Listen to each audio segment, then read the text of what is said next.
Mr. Maldonado, is Regina Gesina going to be zooming in? Yes. Okay. Yep. Do we need to give her access to the Yes. slides? Dr. Martin, did you get that? Which slide, sir?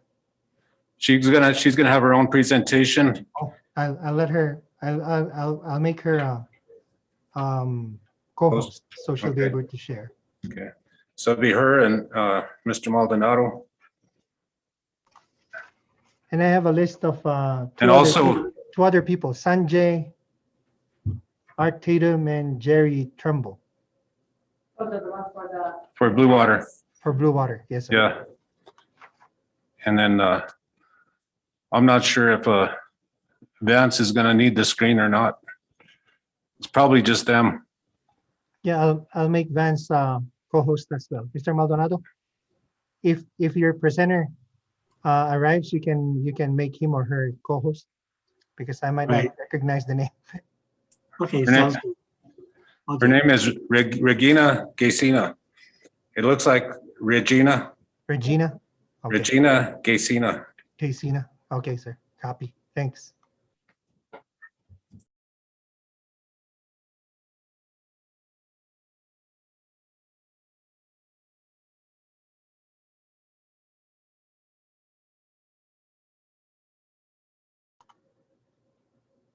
Just a heads up, we're already live on YouTube.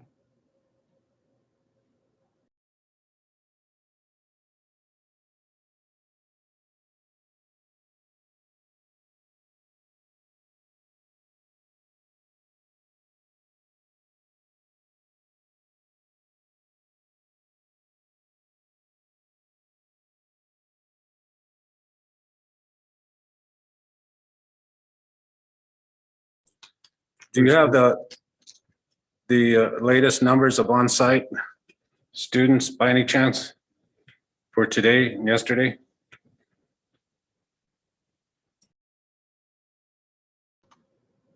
Are you asking me or Mr. Maldonado, sir? That's for you, Dalton. That's for you, Um, Dale.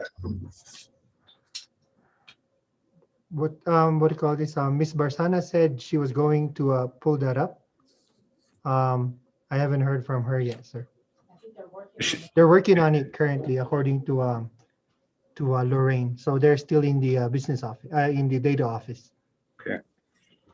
I saw all the numbers except for Grants High, and I think they're putting theirs in this afternoon.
Hello, Regina. How are you today?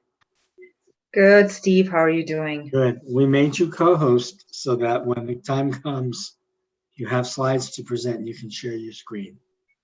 Wonderful. Thank you.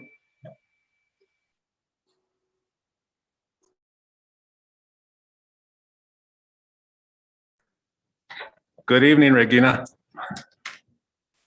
Hi, Max. How are you doing? Doing well. Haven't talked to you in a while. I hope you're doing well on your side of the world. We're good. Good. Thank you.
Good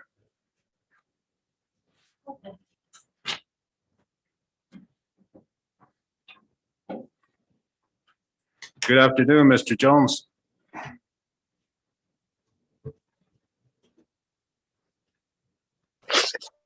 How are you guys this evening?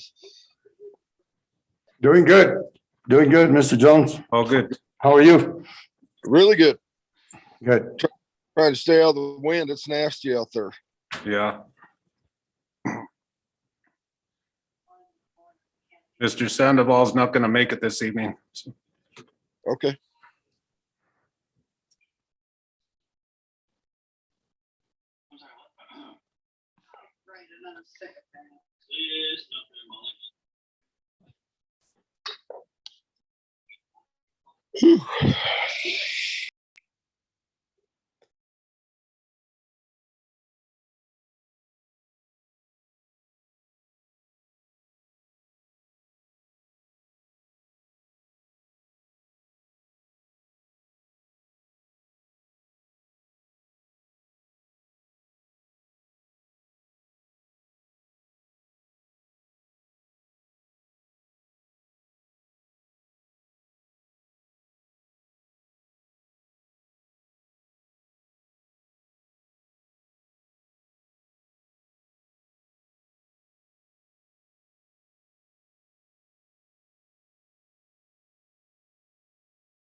Hello, Dr. Guy.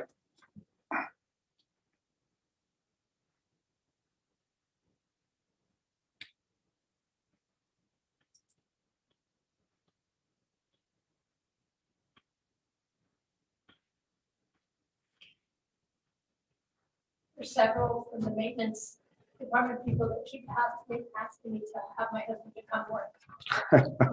He's still working. He can Wow, come. You could transfer. Huh? He can transfer.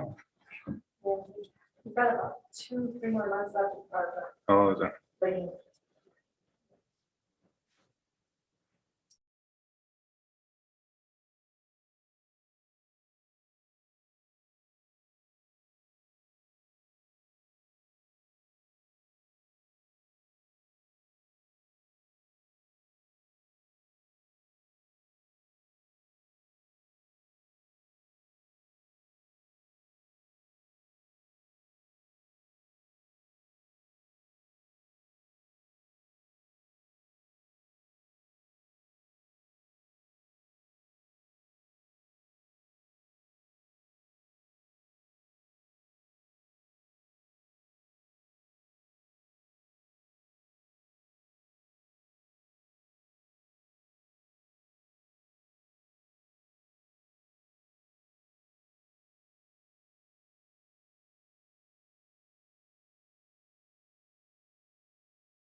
Dr. Martin, Yes, sir. you don't have the chat on, do you?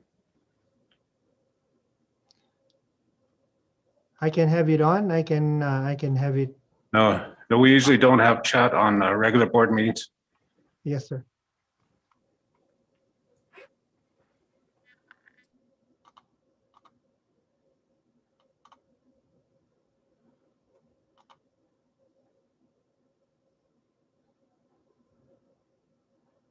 I set it to participants can chat with no one.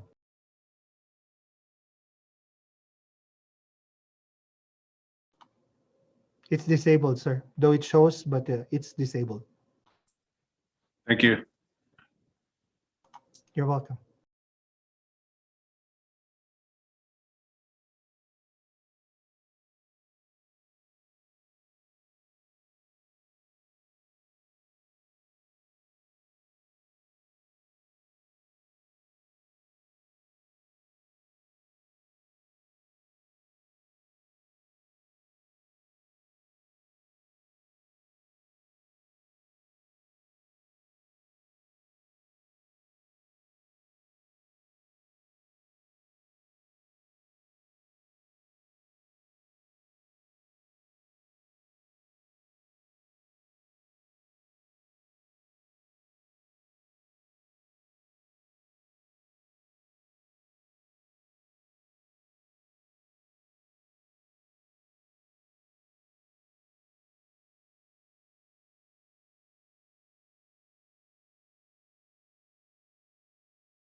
Tell me when you're ready. All good. Good evening, everybody. Let's call the meeting to order at 5:30. Let's stand for the pledge. Pledge allegiance to the flag Flag, United States of America, and to the republic which stands, one nation, under God, indivisible. liberty and justice for all. Thank you. Roll call. Dr. Garza, Here, Emily Hunt Bailey,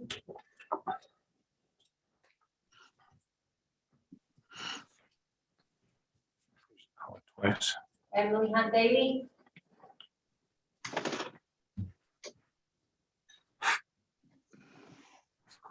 That's her getting on up there. Richard Jones, I'm here. Leon Sandoval, Ron Ortiz, I'm here.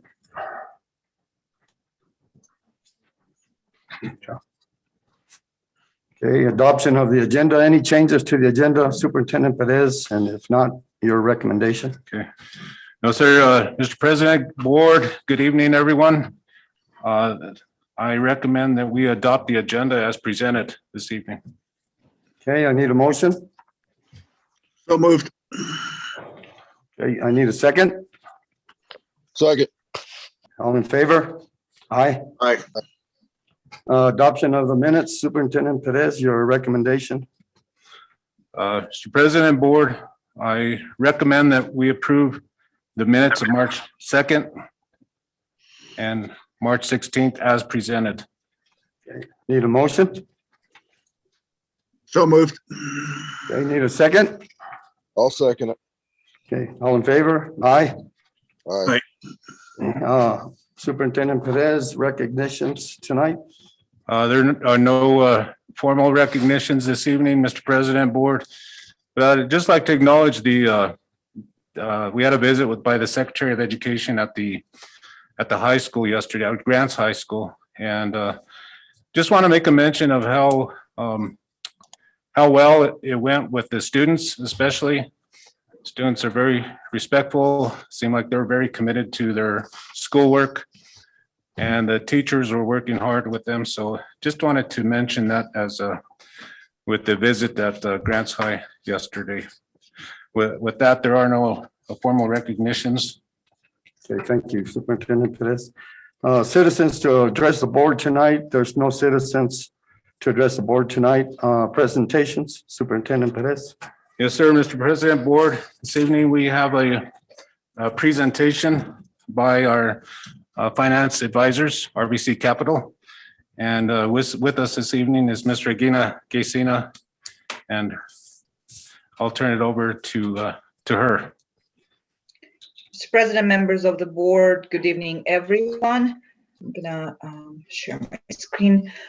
So we're here tonight to update the district on your plan of finance, also as we are moving forward with the year on the upcoming bond sale, the documents that you will be adopting at the next board meeting, and also things as they relate to the November 2021 election.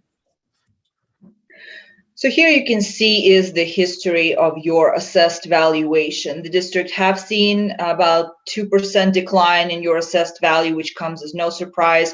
We talked about it and anticipated that decline, given the coal mine going away from the rolls. We're yet still to see what the effect of the pandemic will be on your assessed valuation moving into the tax year 2021. We should be receiving those values at the end of June. However, last year when we issued your debt and structured the bonds, we reduced the principal payment to anticipate for any potential impact on the collections, and if there's any decline on the assessed valuation as well. As we are moving forward with the bond sale this year, we'll also be structuring the bonds conservatively to make sure that the district collects enough in the debt service to pay the debt service on all of your outstanding bonds.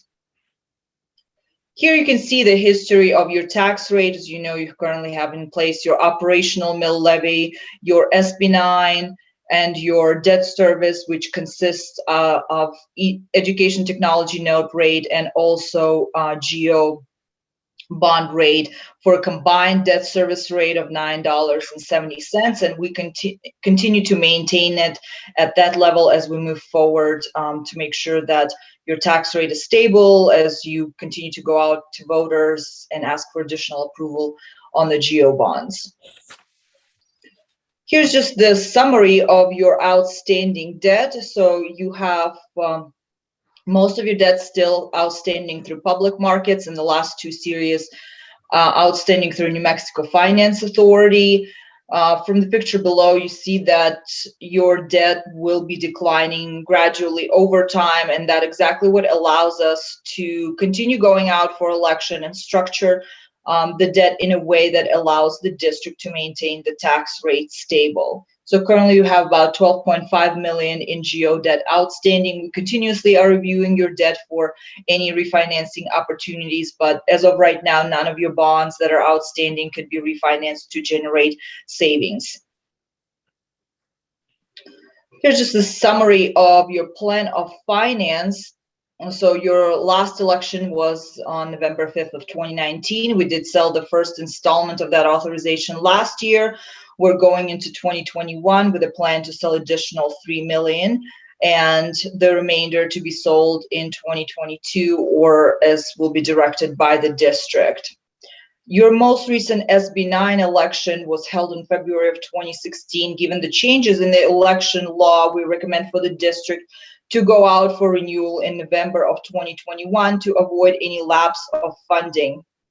And also, given the fact that going out for election in November of 2021 will be at no cost to the district compared to doing a special mail-in ballot election. Also, just to mention that your authorization is still good through tax year 2022. In the event the election in November of 2021 didn't pass, you would still have time to go out for a special mail-in ballot election and get SB9 reauthorized prior to tax imposition if needed. On the bottom of the page, you can see is the analysis of your bonding capacity. As you know, the state limits for your debt to be outstanding only in the amount of 6% of your assessed valuation. So currently you have available capacity of about 7.9 million. So as we do go to sell the $3 million authorization, we will not be running into any capacity issues from standpoint of PED or DFA to be approved. And this is just a summary. So after this November 2021 election, the district will be back onto regular 6-year cycles with your SB9 election. Next time you'll be going out back to voters in November of 2027.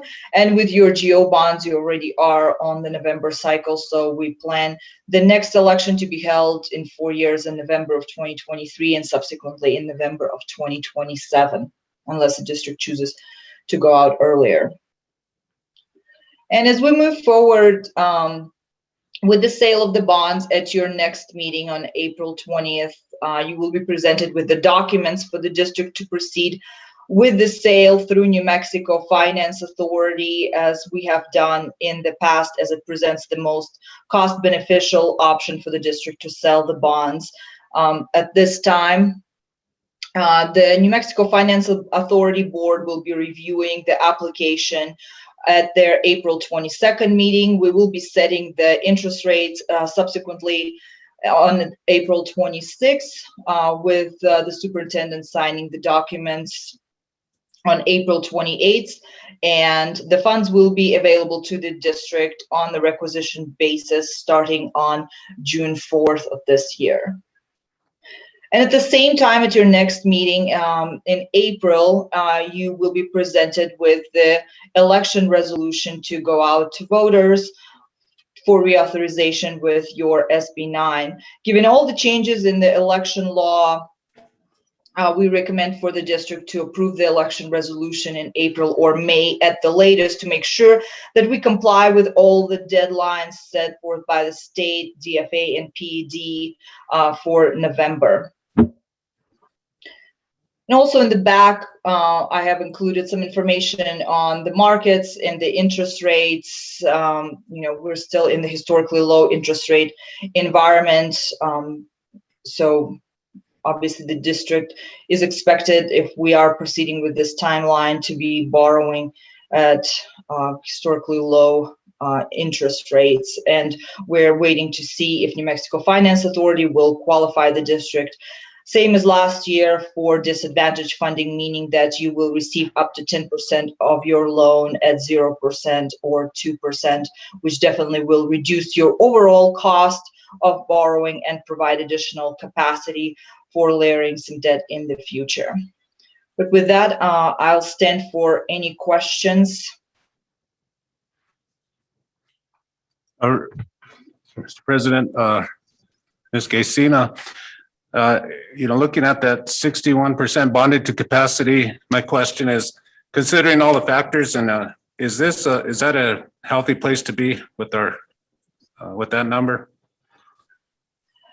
Yes, definitely it is. And as the district will be paying off some additional debt, this year you will be freeing up some more capacity. So you will have some payments that will be made by you in October that will free up some additional capacity. All districts are very different.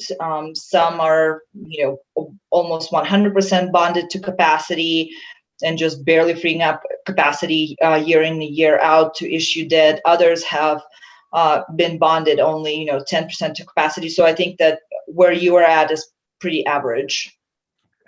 And one more question, Mr. President, Ms. Gesina, is the resolution for the election must be done by April or May. So I'd like to just suggest that we do that April 20th or May 5th.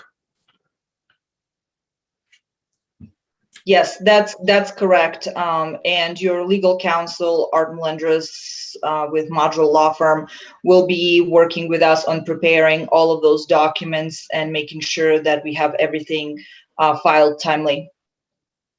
Yeah, thank you. Any other questions for the board?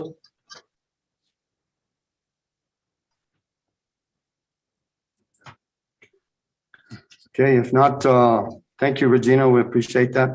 Thank you. Budget process, Mr. Superintendent. Thank you. Very good. Thank you. Yes, sir. Mr. President, board, next up is we're in the budget season and building the budget for the district. So we have a presentation by our business finance director, Mr. Maldonado. Thank you, Mr. President, board members. I wanted to provide you with an update on where things are with this year's budget process for the school year 21-22 budget.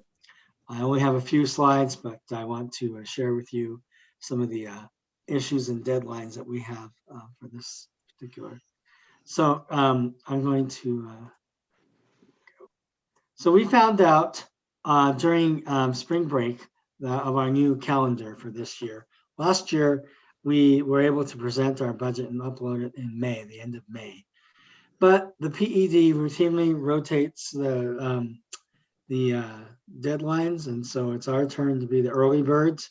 We found out when I checked an email during spring break that ours was on April 21st, and to upload our budget. So we went back, as soon as we got back from spring break, we had the spring budget workshop with New Mexico Association of Business Officers, at which we normally receive our unit value so that we can begin calculating their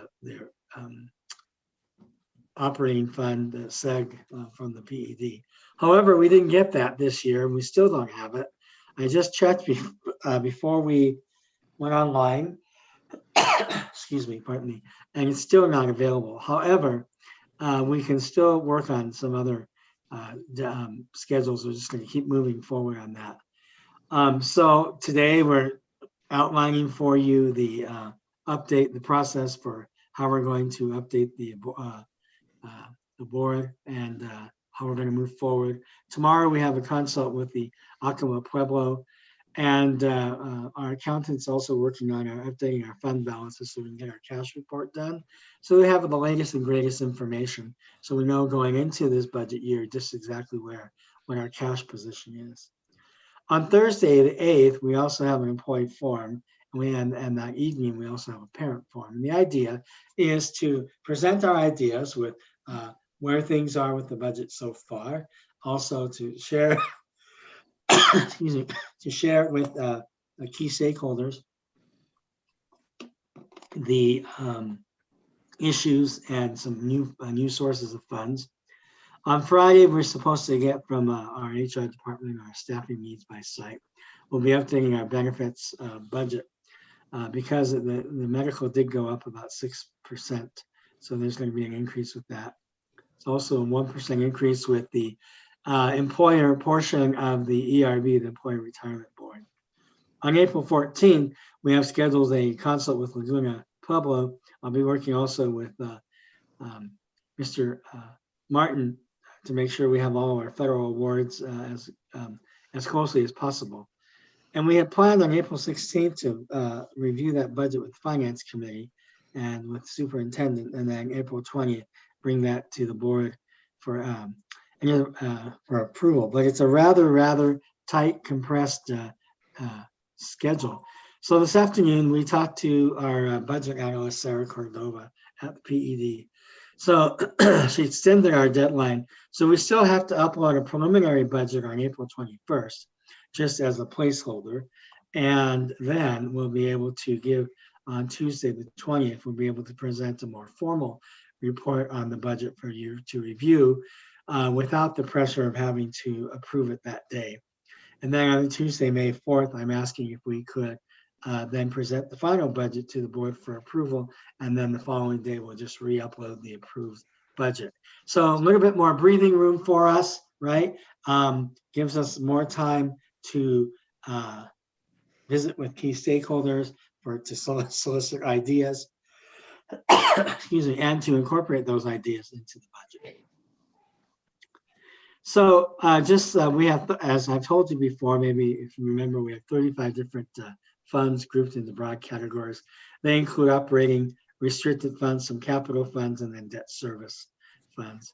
That's what drives the budget. It's overall typically about $78 million when you include the operational funds of about $31 million, and then all of the other funds associated with that with federal grants. So we're talking a fairly substantial budget. Some of it's very restricted. We can't do anything else but what the grant allows us to do. So there's not a whole lot of latitude with that.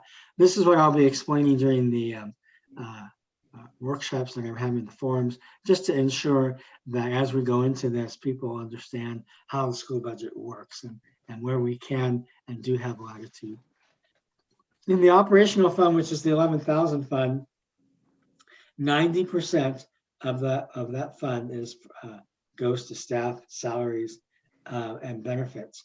And just so you know, House Bill 2 does require us to provide an average of a 1.5 salary increase to all staff this year. So we have to build that into the budget. Was there a question? Okay. And then we have liabilities, which include property and other liability insurances. And then the investment for daily operations of facilities and supplies, things like that. We have some new sources of funds. Last year, as you have heard before, we did receive $1.6 million in the CARES Act, which is called ESSER 1. And then in CARISA, which is ESSER 2, we're going to be receiving $6.3 million. And then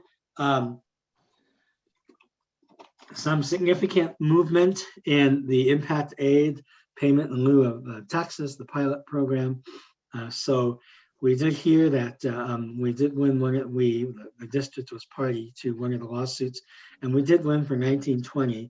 We will be awarded the remainder of that particular impact aid award. So we'll get 100% versus 25%. That should amount to another $2 million is what we're expecting. Moving forward, we're no longer subject to that 75% credit reduction in our annual allocation. So we look at being able to budget in another $3 million moving forward. Any questions about this? All right. So the way we want to use this money is, of course, for operations, staffing the needs of the next generation of learners. I think in conversations with those who are in the academics here at the district, they really are thinking forward, really begin to thinking about the next generation of learners and training teachers to be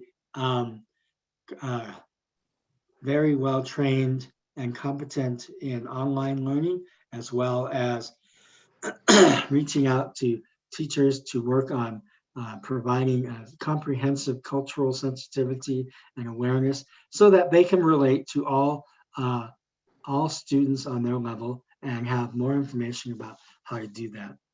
As you know, we also invested a lot of money into technology, and we now, as we're finding out, we have a lot of technology, and I would say that we have 10 tons of technology that we're trying to push over a plywood bridge infrastructure. So we really do need to invest in infrastructure to support the ongoing needs of the internet and online learning in whatever capacity we use it. And then, of course, we want to focus on some outreach, promoting enrollment growth and compliance. I think Mr.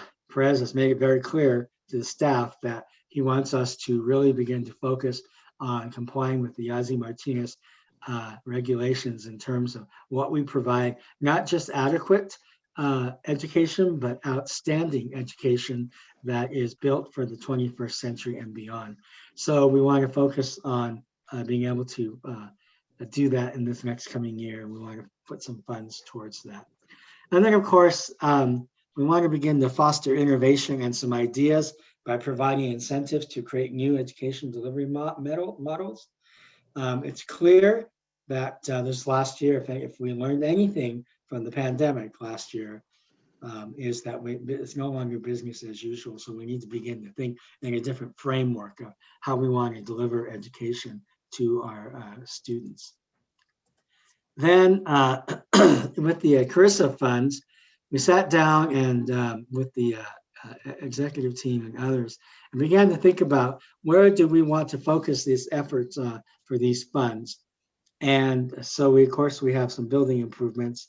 One large one is the replacement of the HVAC system at Laguna Alcama High School. That $1 million is our portion of that.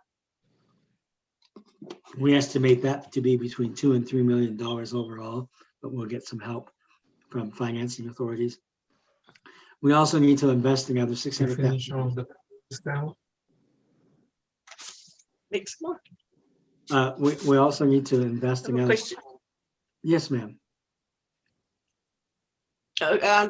Mr. Maldonado, I didn't get my question in time for the slide with the impact aid. What kind of percentage or dollars are we talking about more that we're receiving than we've received in the past? So a total of about $3 million altogether. So with the retroactive one for 1920, we're anticipating about $2 million. It's yet to be seen. We've done all the work to apply for that, but we haven't received it yet. As soon as I do, I'll have a better picture for you on what that is. But overall, we're anticipating annual impact aid or payment in lieu of taxes of $3 million per year. And what we do with that money, yeah, of course. What we do with that money, of course, is it helps to fund our general operating funds. We fund salaries mostly with that right now because we're using displaced funds. We're replacing it with that impact aid money so that we can offer services to all students in all schools, right? So then the Yazzie-Martinez compliance, I'm sorry, we're putting about $560,000 to enable for the district to move forward with compliance with the Yazzie-Martinez requirements. We anticipate that that's going to be a fairly substantial endeavor, and we want to make sure that we have enough funding so that we are providing enough to adequately and exceed the recommendations and the expectations of the Yazzie Martinez compliance. We don't just want to meet the recommendations, we want to far exceed them. We also have a focus on CTE program and development. This is an area where we're putting substantial resources, $2.5 million. We're recommending to bring comprehensive trades and crafts training to prepare students for the working world. Those who aren't going to college, those who don't want to go to college, but we have crafts and trades that we need to do training with, and in a much more comprehensive fashion than what we have right now, either the high schools or the junior high. So we anticipate, moving this down at least to junior high and up so that students can enter these fields and become competent and get jobs that are meaningful and rewarding. We also want to focus $800,000 on what I'm calling staff health. It's to invest in the health and well-being of the staff, including comprehensive cultural awareness training. Again, what we've learned in this last year with the back and forth from the PED and just the whole stress of the pandemic, that employees are stressed as well. We want to give them tools to deal with the new world and tools to help maintain social and emotional health on their own, so that when they come into the classroom, they're equipped, they're prepared, and they're ready to teach in a manner that is healthy for all students as well. And then the last one is summer learning, $932,000 for developing academic strategies and to provide staff with tools to teach in the new landscape. So these are just ideas of how we want to frame the use of that CRRSA funds. We'll be, like I said, we'll be taking this out to a number of key stakeholders and partners and getting some feedback on this as well. Hopefully they'll give us some new ideas. Are there any questions about this particular slide? Mr. Yes, sir. Mr. President, Yes, Mr. Guy, go ahead. let's go back to that slide, that last slide, This one? the one that showed the impact aid, the 560,000. Yes, okay. Right here? This Let me one? see if I can find it myself. There we go. Hold on. I've got too many screens up here.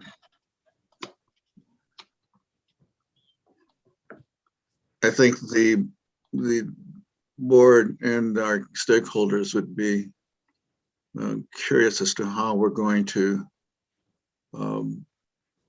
adequately address the needs that were stated in the Yazzie Martinez ruling. And the $560,000 may or may not be sufficient.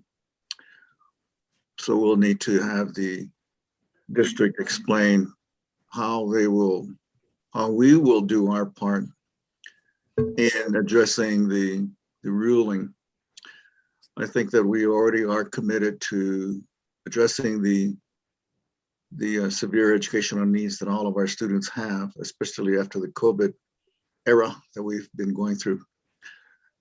I fear that that there will be a great deal of accelerated learning that is going to be required.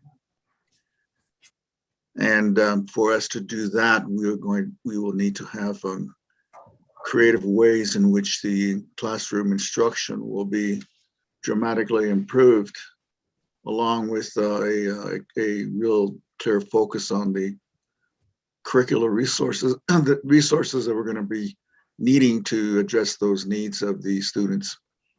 Smaller class sizes. We're going to have to do a good job of training our teachers even more so into the areas of culturally relevant standards-based instruction to make sure that the kids are getting what they need. And it's pretty clear that we have had great progress in trying to develop a standards-based approach to collaborative instruction in our schools, and that's excellent. We will want to continue with doing that. I'm interested in the quality in pre-K, anything that we're going to do with the early grades, K3, any extended learning models, any approaches to dual language learning that may be available. We need to look at social services that may be necessary to help us connect with the needs, some of the needs of the students who have experienced some great difficulty these last several months. It's quite a bit. So I would like to feel that we can allocate more funds to those needs in addition to the $560,000. And be very interested to hear what our stakeholder groups, our communities, our parents say about what it is that they consider to be important. And I think that we need to hear their voices because they've had to experience some very stressful times with their students, with their children. And we need to be able to work with them and try to develop an effective school system for this coming year that addresses those additional needs that we may have had to we may be having to address. The timeline is short, but I think we welcome the input from staff, from each school, from the parents, and all the stakeholder groups from our tribes and our communities. I look forward to hearing from them. And we need to make sure that when we get the budget, that we see a comparison between last year's budget and this year's budget in a clear fashion so that we can see where we're going to add or decrease any of the line items. We also have federal funding that is supplemental to the general operating fund. Be very interested in seeing how those are going to be funded this coming year. And I think we'll probably know about that in the weeks and months to come. Thank you. Superintendent Perez, I also have another question for Mr. Maldonado. This last slide, you're showing us the areas of focus for the CRRSA funds. What timeline are we looking for all this plan to be taken care of? Thank you. 1 school year, 2 school years? When? Mr. Maldonado. We actually have 4 school years in which to spend this money, the current one, and then 2 more, and then up to September of the following, the 4th year. So I anticipate that once the planning is done for a lot of these particular items, we'll be able to implement them as quickly as possible. As far as I'm concerned, time is of the essence. But we need to be very thoughtful in the approach. We need to make sure that we are, we have, for example, business plans that help us understand what are some key performance indicators, those types of things, so that when we revisit how well we're doing with each of these particular areas, we can come back to the board and give them a comprehensive and understandable report that has deadlines, key indicators, and tells us where we're successful and where we need more help. So we have some time to answer your question, Ms. Hunt Daly, but at the same time, we need to start planning now. I think I know that Mr. Perez is already forward thinking and starting on the foundational issues that need to be put in place in order for us to do this. Mr. President. Thank you, Mr. Naldo, and I really enjoy the slides, and if you plan to use these, just a little housekeeping under 05 correction to district. I saw that. Eliminate the D. English teacher here, English teacher. Yeah. So. Thank you. I appreciate. I saw another one in a previous slide. I don't know if you caught it or not, but yeah. Thank you, though. Mr. President, Board, I'd also like to make a mention about this slide. We have to understand that some of these categories overlap. And for example, I know it was brought up the amount for Yazzie Martinez, for example. Let me just make a couple of examples, like the staff health. Much of that is also contributing to the health, to the Yazzie Martinez efforts. The CTE programs, much of these programs will also contribute to the support of Yazzie Martinez, as well as building improvements and summer learning. So I just want to make a point that it's not, they're not independent of each other, but many of these categories in these areas, they do overlap and support each other. Thank It's a you. very good point. Thank you, sir. And we also, just so the board understands, we also have other sources of funds that we can use to support this, including the new impact aid money coming in. So we do have that. I have one more slide to show, and this is the dialogue. We're having dialogue with some key stakeholders, as I mentioned in the schedule, parents and community, the Laguna Pueblo, the employees, as well as the Yakima Pueblo. And I believe, Mr. Perez, you all already had some consultation with the Navajo Nation. Is that correct? Correct. Yeah. So with that, I stand for any questions. That's the end of my presentation. Is there anything I can answer for you? Any other questions, comments from the board? I'd Thank just you. like to clarify, Mr. President, if I could, just to highlight what Mr. Maldonado has presented. As far as the changing timeline, it was a short timeline that was presented to us. Conversations have brought it to so that we can have the board look at a good draft of the budget at the next board meeting, and we'll submit a draft, and then we'll have a full approval by the board on May 4th. Just so we keep that's the foundational pieces of the timeline here with the budget. So thank you, Mr. President. Thank you, Superintendent Perez. Thank you, Mr. Maldonado. Blue Water Elementary design update. Mr. Perez. Yes, sir, Mr. President, board. As you know, we've been having a committee and several people working on the design of the new Blue Water Elementary School. And we have some folks here this evening to present where we're at with that. So exciting process. And we have Mr. Lee. I'll turn it over to you. Okay. Good evening, Mr. President, members of the board, Mr. Perez. We're really excited to present to you our work. There's been a committee of 15 or so individuals from the Blue Water School and community, as well as district leadership. And I'm going to turn it over at this time to Art Tatum to give you an introduction of his staff, and they will go through the presentation. Following that, we'll be glad to answer any questions you may have. Mr. Tatum. Great. Thank you, Vance. Good evening, Mr. President and school board members, Superintendent Perez.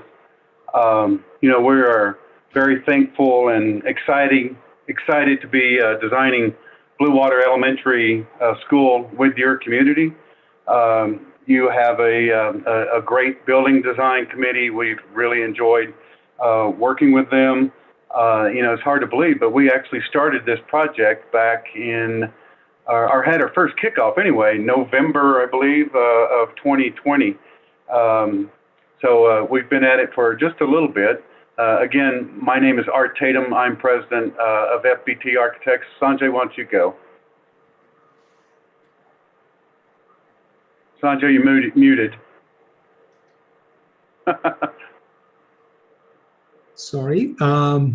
Thank you and good evening, everyone. My name is Sanjay Engineer, Vice President at FBT Architects, and I'm focused primarily on K-12 education projects. And as Art said, we are truly enjoying the development of Blue Water Elementary and can't wait to share the progress with you.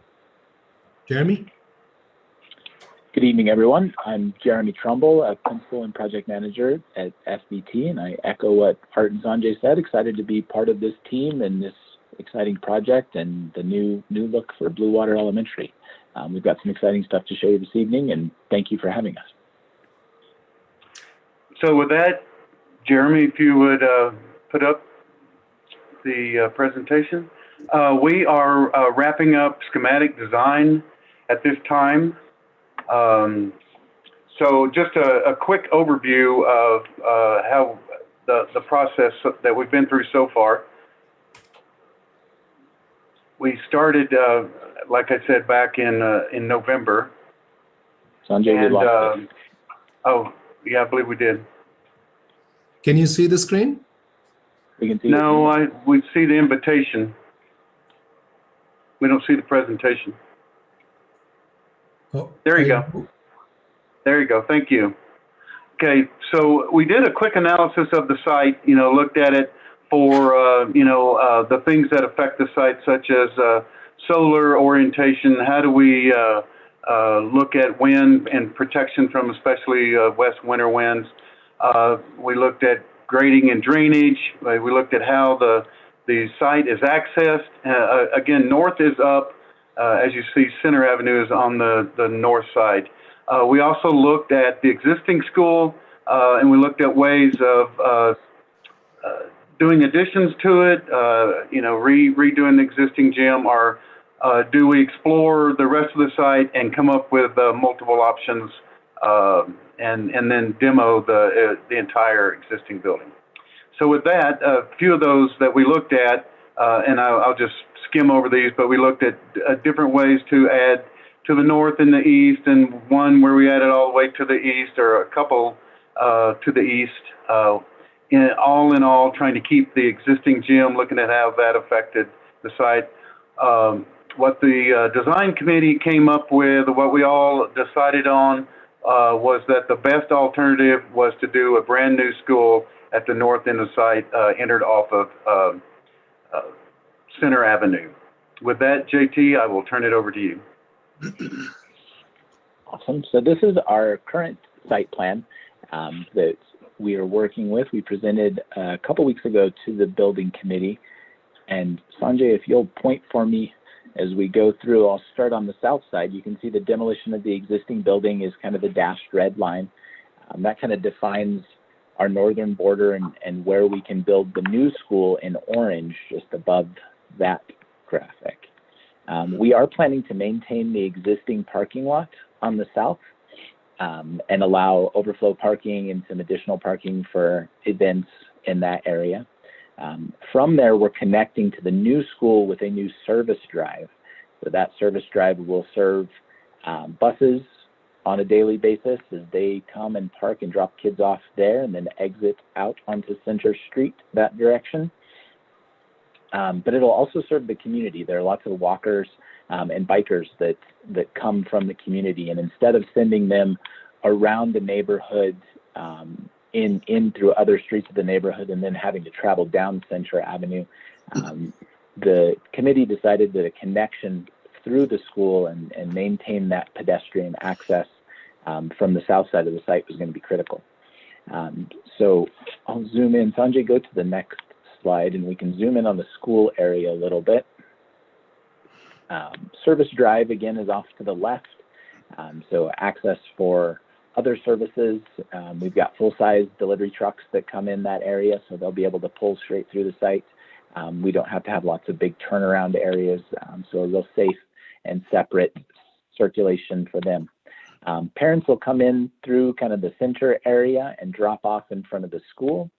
Teacher parking is on the left-hand side of that, and visitor parking is above the drop-off. The main entrance, kind of right down the center of that entry plaza there, will come directly into the main entrance of the school. We'll go into the detail of the floor plan in just a second. But the other amenities over on the kind of right-hand side, we've got separate playgrounds for kindergarten and the upper grade levels. So the brown there is the upper grade level. Kindergarten playground is a little more protected and kind of enclosed by the school, so it'll be fenced and separate. We're planning to relocate and reuse the existing shade structure there in the center, and then we've got a basketball court kind of out near the edge. We've also got the play field, the soccer field, and cinder track that you saw in the previous slide. Sorry about that. But there's the edge of it there, hopefully close enough to the school that it's not really obtrusive, but it gives them good access for playground and PE functions that direction.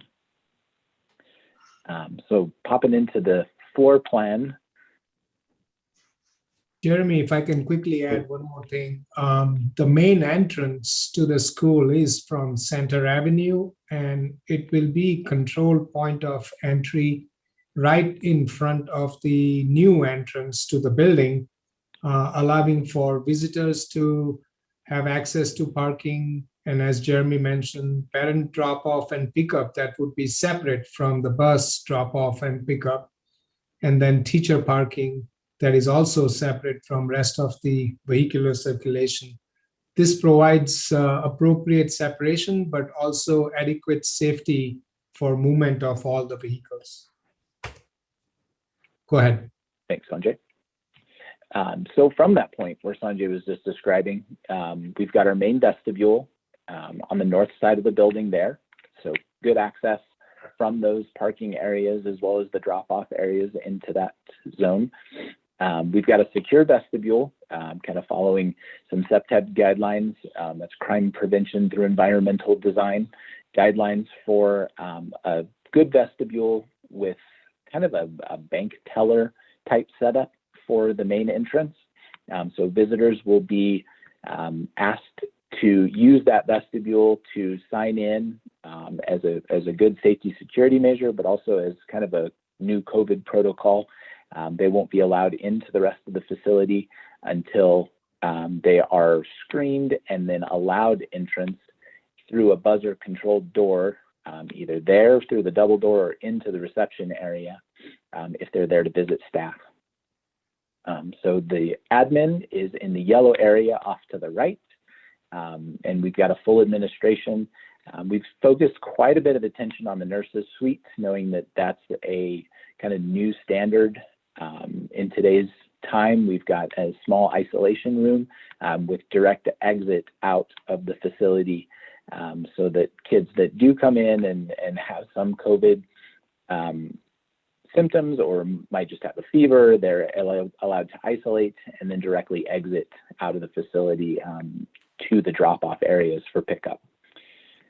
To continue on down that wing, we've got the older kids located here. We've got 3rd, 4th, 5th, and 6th grade, kind of all in this area. I should mention that right now we're designing, our design capacity is 102 students, and I think 122 is the goal for the school as we move into design development. The media center is kind of centrally located there, so good access for all the students to get into that space. To the left is the gymnasium space. Again, good access for all grade levels to access that piece. It serves also as the cafeteria. So we're planning, you can see kind of a dashed line where we've got a divider curtain so that they can utilize half the gym or a portion of the gym for cafeteria and still have a small space available for PE. So there's not that overlap in function, but we allow the space to kind of do double duty. The kitchen, easy access for service, and reusing a lot of kitchen equipment. There's a lot of new kitchen equipment at Blue Water right now that we're going to move over into that kitchen. So we're coordinating all of those efforts. Just south of that is our music and OTPT space. Some of the red text, at the last building committee meeting, we decided there needs to be some real good utilization of some of these spaces. Music only happens a couple times a week, so sharing that space with OTPT made a lot of sense. So that's one of the improvements we're currently working towards. We've got a teacher workroom. Oh, Sanjay, good point. Just between the music space and the gym, we have a kind of a rolling or coiling acoustical panel between those two spaces, so that you can open that space up and use it for after-hour events or even during school events, and have it treated like a pseudo stage into the gymnasium.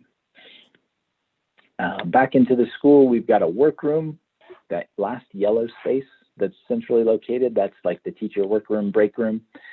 We wanted it kind of really the focal point so that all the teachers have access to it and it's really well utilized. And then continuing down that wing, we've got a couple more special spaces. We've got an art and Native American education space.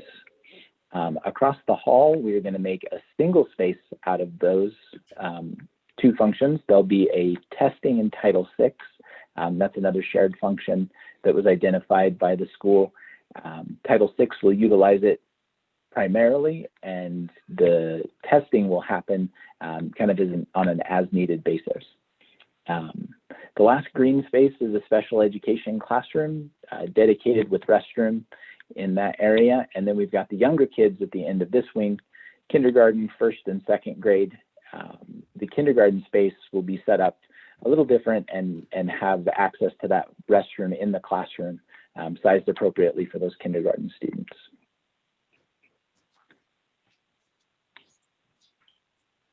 And I think Sanjay is going to talk a little bit about the exterior design. Thanks, JT. So what? Hold on, where was the principal's office? It's right here. Or we don't have a principal's office. Okay, okay. We do. Thank you. That admin suite has a principal's office, the reception area, a counseling suite or counseling office there with some secure storage. It's also got an instructional coach and a conference room. Okay. All right. Thank you.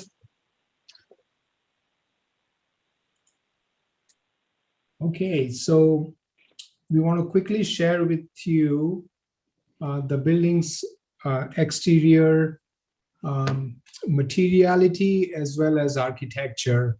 What you're looking at are some images that we captured that truly defines the vernacular character of the area in and around Blue Water. Predominantly, you see a lot of use of metal roofs for protection, both for rain as well as snow conditions, but also allowing for longevity in terms of roof construction. We see a lot of other materials which are masonry related. Some of them are vernacular in terms of either brick or adobe kind of architecture. But essentially what we were looking for was an inspiration that can define uniqueness of the Blue Water Elementary School's exterior facade. Some of this vernacular, when they translate into contemporary architecture, you see how their uses are incorporated, where you have masonry as the base to protect from building use, and then you have fenestrations that allow for indoor-outdoor kind of natural light, and then metal roofs that provide, as I mentioned, appropriate roof conditions at the school. Whenever metal roofs kind of come together, the connection points are always very interesting, and we have to carefully define that. Special conditions can occur on projects where, for example, at Blue Water, we are looking at the library space to be special and look at providing a lot of natural light as well as, a nice character that defines the materiality. Here is another example of how schools have at the low level use of masonry, and that was also kind of came out from discussions with the building committee in terms of its architecture and character, kind of similar to the Cubero Elementary project. And we kind of wanted to use these examples to show how we have developed the architecture for the Blue Water School. So predominantly, the Blue Water School has metal roof as its roof element. And I will kind of share with you how the architecture of masonry and some metal expressions, along with accents of some stucco element that define entrance features or special features on the project, become kind of elements that connect the overall campus together. So I'll go into kind of this image that is looking at it from the northeast side of the campus. The main entrance is welcoming and inviting for visitors as well as for school students. The bus loop is along right there, and the parent loop is right there. Students can enter the school from both those circulation pathways. The administration has full control of the front of the school, including the parking areas, as well as the main entrance that the school is on access with. So this becomes somewhat of a very welcoming, inviting entrance to the school. It's got masonry as its expression and glass for visual connection to indoor outdoors. Administration, as I mentioned. Then we have the classroom wings. We have the upper grade levels are located along the eastern wing, and then the lower grades with a special kindergarten wing on the southern wing. The gymnasium is the tall space, and it certainly is going to be high volume space. So we are looking at using some metal expression for its upper portion, and then everything else below would be masonry, just like how it continues as masonry in and around the building. Some of the other images, this one is looking at it from the southwest side, service drive. The kitchen portion is utilitarian and functional. We are suggesting kind of TPO roof there and a TPO roof in between the connections of all of the wings of the building to allow for mechanical equipment to be located and hidden from sight as well.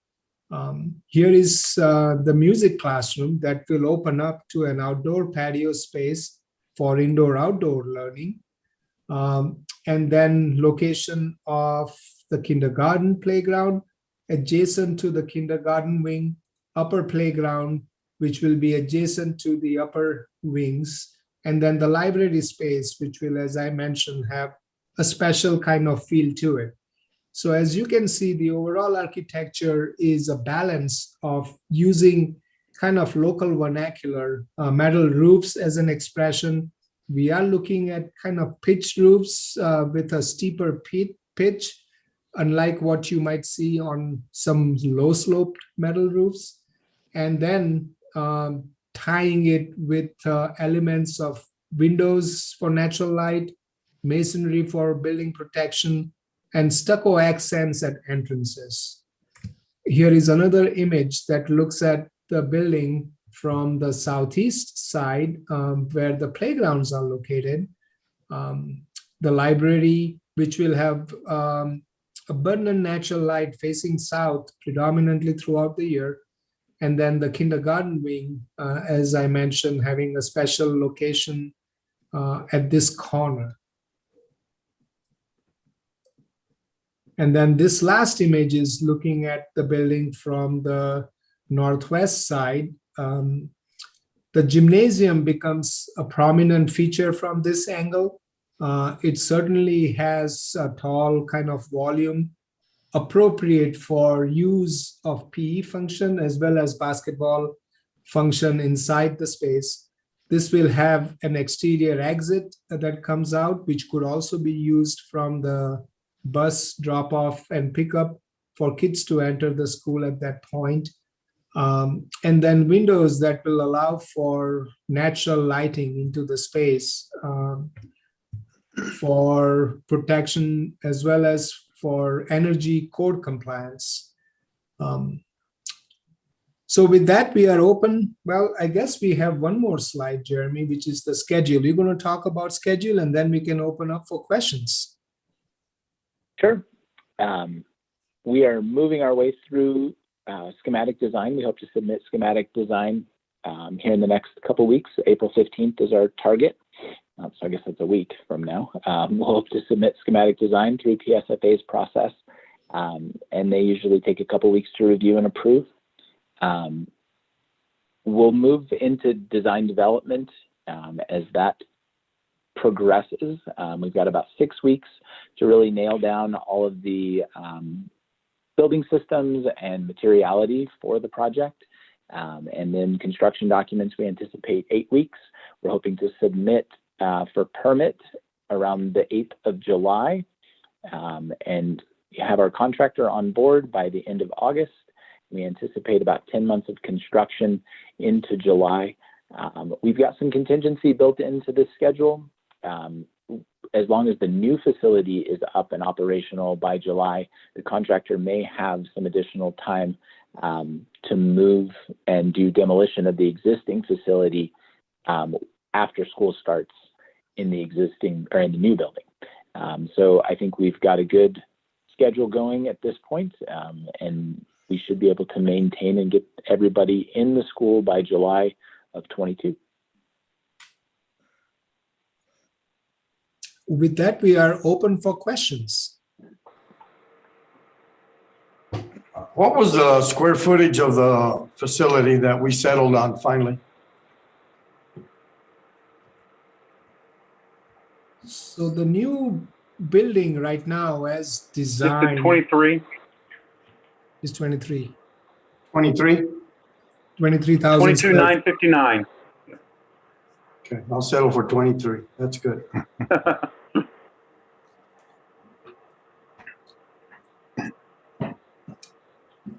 Any questions from the board or comments? I thought it was a beautiful facility. I'm sure looking forward to seeing the finished product. So, Mr. President, yes, Dr. Guy. thank you for the presentation. I'd like to have you explain again the design relative to students being dropped off and picked up by buses.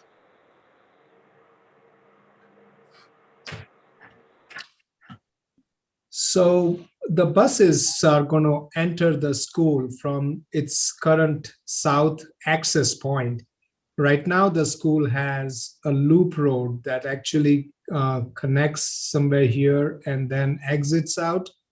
When the existing school is demolished, the parking lot that currently exists is going to be saved, but buses can come from this road so that they are not having any traffic conflict along Center Avenue. There are 2 buses at this campus, and those 2 buses will come on the loop road. And then there is a slip lane right here that allows for the buses to drop the kids off. They can enter the gymnasium at this entrance, or they can continue on to the main entrance and enter the school at the main entrance to then go to their individual wings. The parents are going to come from Center Avenue. This is the only point of entrance for the parents. They're going to come, and there is a slip lane along this side where the parents will drop off the kids and exit out onto Center Avenue and out. And they will then have the students come into the main entrance.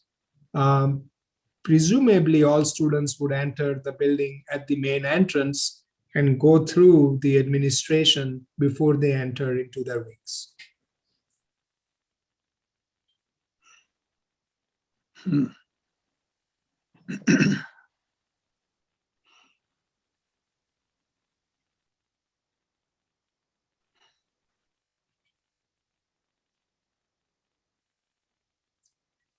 This way, we completely separate the 2 traffic patterns. Currently, they are both coming at the same entrance. They are going both in the same front of the school and exiting at the same location. So in the Mr. Superintendent, go ahead. Go ahead, Guy. I'm sorry. I'm still the same. No, I was wondering, you.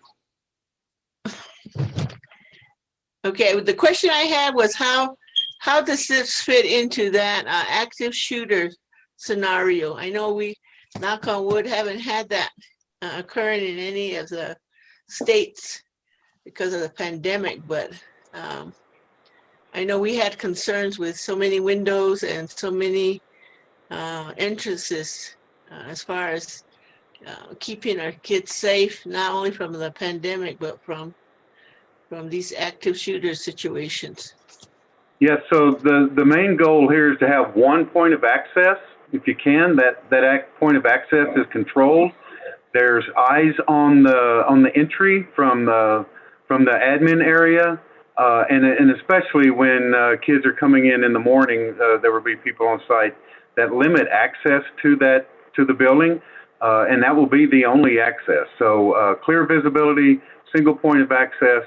You don't want to put any kind of tall landscaping up against the building that where you can't see who's coming. So anybody that is not recognized is easily identified. I'd like to add to that, Mr. President, Board. So we originally had scheduled to have Blue Water be fully equipped with security cameras and a security system. So rather than have the old school fully installed, we put a few temporary pieces in the school. And once the new school's built, we will have the full security access points, swipe cards, and security cameras placed throughout the school as well, just to add to that. Mr. President? Yes, Dr. Betts. There are two entry access to the building, one from the south, one from the north. So you got the buses coming in. There's two buses in the morning at 8 o'clock. So just scroll down so I can see the entrance to the south. There you go. So the buses come in from the existing parking lot, and they go on up there. And that's, say, 7:30, 8 o'clock. Well, that entrance is still open. Who's going to close it? Are you talking about a gate at the south end of the site? Yeah. Because if you don't close it, then it's open for anybody to come in from the south. That can be done, yes. So access down there is controlled. Well, actually, it'd have to be electronic, somehow remote controlled. Yep. Because you can't be sending a maintenance guy or custodian down there to lock the gate. And we can certainly provide that kind of feature at this entrance for access at that time. Mr. Perez, I would suggest something like that. Thank you, Mr. President. Mr. President, Mr. Ashambo. We're still working on many security systems, and one was I just mentioned. But another part to some of the work that we started at other schools is the perimeter fencing for security purposes. And I think that Mr. Hall and I will continue looking at that as a separate project to see that we have that type of perimeter fencing and also security gates as we're doing with other schools.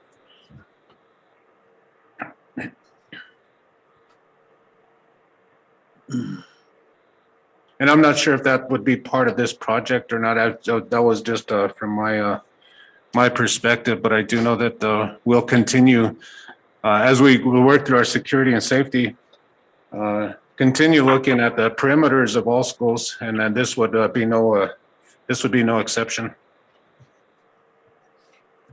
Just trying to think about how other schools have morning entrances of kids into the building. With some schools, they have a single entry point. And it looks like we're going to have two entry points. One is from the cafeteria gym, and one's from the front. So those the kids who are getting off the buses will go through the cafeteria gym, and then head down into the hallways to either of their wings. It doesn't have to be that way. We can have one single point of entry at the main entry, which is 15. That's completely up to how the school wants to operate, and we'll work through that with the school itself on how they want to operate. Just looking at it, speculating. Yeah, this as door with that here, south entry will be a exit only as well. So you will not be able to. And I'm talking about the building south entry, yeah, there. You won't be able to get in there. Right, these Unless are you have a exit card. doors. Code required That's an exit exit. doors. Yeah. And so is this gymnasium exit is also a code required exit. Yep. Because if you're gonna have staff having to monitor students coming into the building from the north end and from the east side. Just, there are probably things that the teachers are probably looking at too. So I'd recommend talking with the staff about some of that stuff.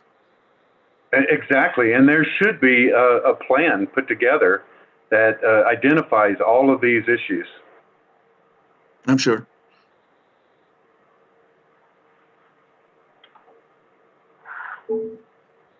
Any other comments, questions? Thank you, Mr. President.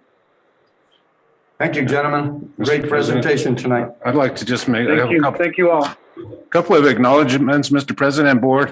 As we proceed through this, as significant progress, I'd just like to thank, even at this point, the work of PSFA, PSCLC, the gentleman here this evening.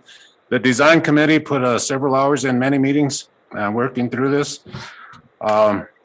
I have to make a special mention about State Representative Harry Garcia was a big part of pushing for keeping the school closer to its original size. I know that at one point we were looking at less than 15,000 square feet, and now we're back up to closer to 23,000 square feet. So there's been a lot of work by a lot of people, and I just want to show my appreciation to all those folks involved. So, thank you, Mr. President. Thank you, Superintendent, for this. Moving on to action items, consideration of approval of Thank you. capital. Good night. Thank you, guys. Good night. Consideration of Thank you approval all. of capital expenditures, Laguna Acoma High School HVAC control replacements. Your recommendation tonight, Mr. Perez? Yes, sir, Mr. President, Board, I recommend that we approve this capital expenditure for Laguna Acoma High School mid-school HVAC control replacement. Okay, with that, I need a motion. Question. Yes, Dr. Guy. Would you give a little detail about what we're approving? Okay, what I was going to do was get a motion in a second and then go to a discussion. Thank you. You're welcome. Need a motion? So moved. Need a second? Second, Okay, now we'll go to Second. discussion. Got it, Emily. Now we'll go to discussion. Yeah, would you summarize again, Mr. Perez, the essential details? Yes, sir, Mr. President, Board, Dr. Ashambo, we have with us this evening, Mr. Ramon Montano with the Honeywell, who has some detailed information to share with us on this HVAC controls. Good evening, Mr. President, Vice President Jones, Secretary Sandoval, members of the board, superintendent. It's an honor to be in front of you guys this evening. What we did is we met with your facilities director, Mr. Lee. Me and my team went out there. We evaluated the property. We got on the rooftops. We checked every mechanical room, and we looked at the controls that are currently in place now. By doing a upgrade to the new controls would allow your facilities director, your maintenance staff to have visibility of Laguna Acoma from the main office and be able to control its HVAC system that's currently in place now. We also, as we provided an audit there, we did a walkthrough on 3 occasions to ensure that we got the most information we had. And we looked at the plans that were provided to us as well. And we came up with this solution of upgrading the DDC controls that would also be integrated with your new facility HVAC system that you're looking at putting into that school here in the near future. But once again, this is going to provide full visibility for who Mr. Lee and his staff to be able to regulate the heat, and especially now with COVID and all the criteria that facilities have to follow. this will give them a true eye view of what's going on at that school on a regular basis, without having to drive out there on the constant to make changes.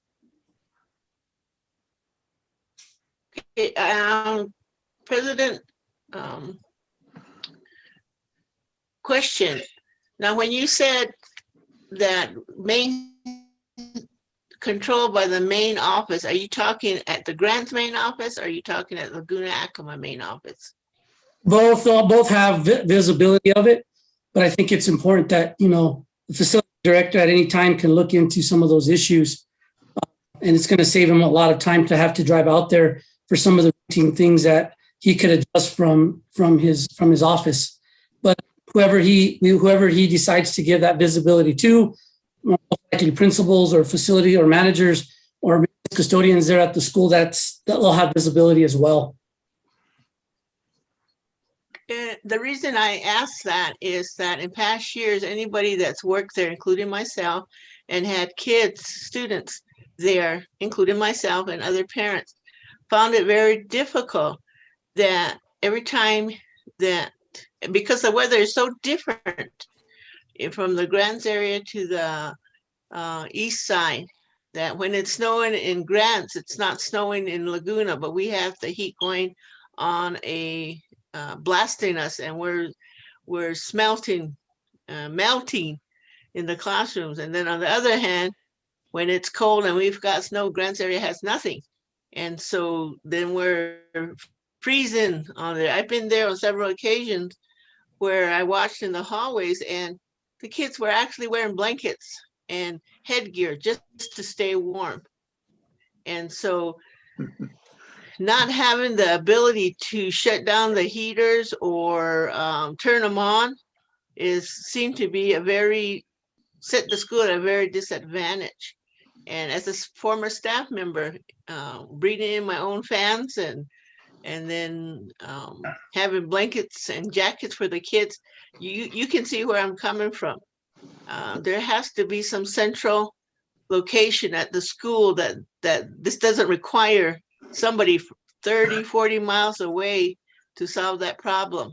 When there's a switch you can have to turn a blower off or turn the air conditioner off in the middle of winter. This has always been a problem. This is a long-standing problem area for Laguna Acoma. Moved there in 2001, I believe, something like that. And we're now in 2021, and we still have the same problem. And so I just want some kind of assurance that we're not going to go through this the next 10, 15 years. President Ortiz and Board Member Daly, I work with 55 out of the 89 school districts, and controls is one of the things that we do. That's what we specialize in. And because everyone has different sets of, one teacher might say it's too hot, one teacher might say it's too cold. By having a visual of the controls will really tell you whether or not systems are overworking, underworking, what's not on.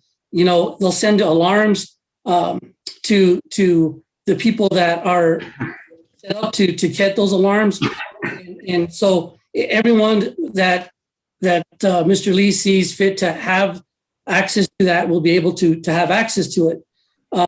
But it gives them a visual of what's taking place. They can tell what part of the building's blowing too hot or not hot enough. So this will give them the real live data that they need to be able to make those changes on the fly. You'll definitely see a change. Mr. President, I'd like to add to that conversation, just as a parallel to this, is that we are anticipating on a major scope, looking at redoing the entire roof at Laguna Acoma High School and the entire HVAC system out there. So I've already asked the question about installing these features, installing these components and these controls. Will they still work with our new HVAC system? And the answer is yes, they will. So when we put this part of the system in place, it's going to add to the bigger project, which is replacing all the HVAC at the school, which is on its way. We've already put aside the district amount for our part of the project standards-based system that we're applying for through PSFA, PSCLC, so that when it comes time, I believe around September, that hopefully we're awarded the amount to completely redo the roof and HVAC. That will connect to these controls if the board does just choose to go with this component. So thank you. And Mr. President, Superintendent, and when the system's installed, I would love to show you 30-minute presentation to the board if you like to entertain that, to really show you how it actually functions.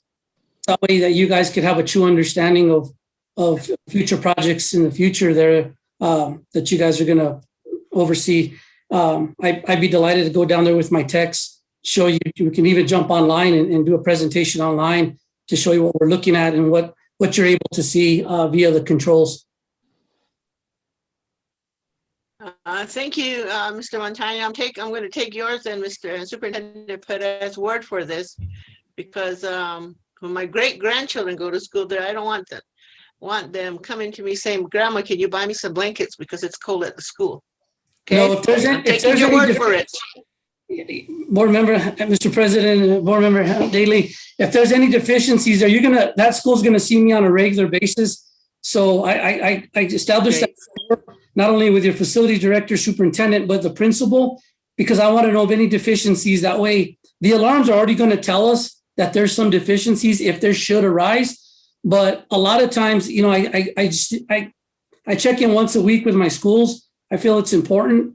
That way we capture any deficiencies that we can catch earlier on and get taken care of immediately, so we don't kick the can down the road. Thank you. I'm going to take your word on that, because I worked there 10 years and we got nothing done. Absolutely nothing. I'll give you my word. We'll install a great product. You'll be happy with the customer service that we're going to give you. And I'm always a phone call away if something doesn't transpire according to your standards. Please don't ever hesitate to reach out to me. But I think the vision of your facilities director and your superintendent is on the right direction at this point. Okay, thank you very much. Thank you. Any other comments, questions before we move on? If not, thank you, Mr. Montano. We appreciate your presence tonight. Thank you, we Mr. have President. we have a motion and a second on the Laguna Acoma High School HVAC controls replacements. All we got to do is all in favor. Aye. Aye. Aye. Okay, thank you. Consent agenda, Superintendent Perez, your approval, your recommendation on the consent agenda tonight. Just for technicalities, do we get 2 votes or 3? Yeah. Okay. No, you did not call for a roll call, so you have to take what you got. Okay, thank you. You got a voice vote. Okay. Your recommendation on the consent agenda, Superintendent? Yes, sir, Mr. President, Board, I recommend that we approve the consent agenda items as presented this evening. Okay, need a motion? So moved. Need a second? Second. All in favor? Aye. Aye. Aye. Got it, Laura? I'm sorry, Mr. President, I'm going to do a point of order here. On the last vote, we had the 2 ayes by myself and Mr. Guy.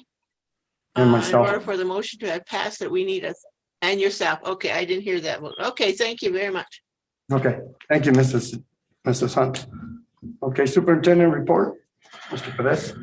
Yes, sir, Mr. President, Board, the only thing I have is I submitted the superintendent evaluation documents to you all, just in preparation for thinking about next board meeting. According to policy, we have a formative evaluation in which we'll have executive session on April 20th. And that document is one that I will discuss with you in executive session And I just wanted to get the board in prepared for that executive session. So Mr. that's all I have. Mr. President, Yes, Dr. Guy.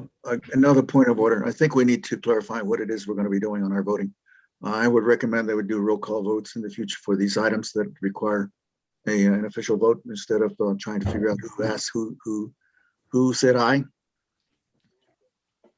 And we are working on that, Dr. Guy. Me and Superintendent Perez have talked about that, and we're going to go to that. I was just trying to just finish up with this last board meeting that we have now. And then after we had our board training, we were going to move into that. But the board training has been canceled because I had to do some eye surgery, so I'm going to be gone on that day. So when we, I think we Yes, can. we'll go just- ahead and- I think we Yeah, can we'll go just- do it. We don't have to wait for that. We Yeah. can make a decision. The board, you're the president. You decide what we're going to do. Mr. President, Richard here. okay, sounds good. We'll just start doing roll call then. Can you hear me? Yes, One, and I voted aye last time too. It's just hard via Zoom. One thing, if you want to talk point of order, you need to have ayes, and then you need to have, are there any nays? That clears up anything if there is a nay.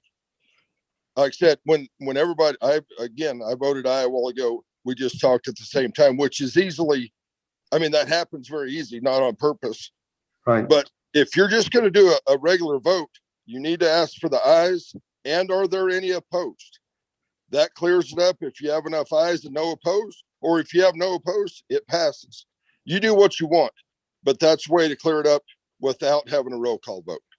Okay, thank you, Mr. Jones. I appreciate that. And thank you too, Mr. Archambault. I appreciate that. Okay, any other announcements there, Mr. Perez, on your No. report? No, just, I know, Mr. President, Ms. Hunt, you had asked for the numbers for the schools. I did collect most of that, but I'll send those, the numbers of students who are actually participating at the school sites face to face. Get that number to all the board members. At the high school, I know that yesterday there was 310 students out of the about 780 that are enrolled. 310 were present at the school site. Varies. I know that Mesa View and Mount Taylor had a very good turnout of face-to-face, a large percentage. And then Cubero had a very low number. Their enrollment's over 200, and they had a number about 18 or 19 students that are actually on campus yesterday and today. So that varies, but I'll get some solid numbers for you all by tomorrow. So appreciate that. Thank you, Superintendent, for this. Future agenda items. Superintendent, Yes. hold on, Mr. President. Superintendent Perez, can you also include data on any exposures or what do they call it? Yeah, exposure or readings from the schools Rapid response, along those numbers? rapid responses. Rapid response, there you go. Yeah. So, yes, Ms. Daly Hunt, and any of any of those responses, we have not had any in the last few days that needed to be reported or that we know about or reported to the state. But I will continue to do that, Ms. Hunt. Thank you. Thank you. Future agenda items, get with myself or Superintendent Perez. Need a motion to adjourn tonight? So moved. So moved. Need a second? Second, We had a motion by Mr. Jones. Roll call. second, Okay, so moved. Okay. Roll call. Dr. Archambault, here, aye. Anthony Hunt Daly, Aye. Richard Jones. Aye. Leon Sandoval. Leon Sandoval. Ron Ortiz. Aye. Meeting adjourned at 6:59. Thank you, everybody, and Thank you. good evening. Good evening. Good luck on your surgery. Thank you. Appreciate it.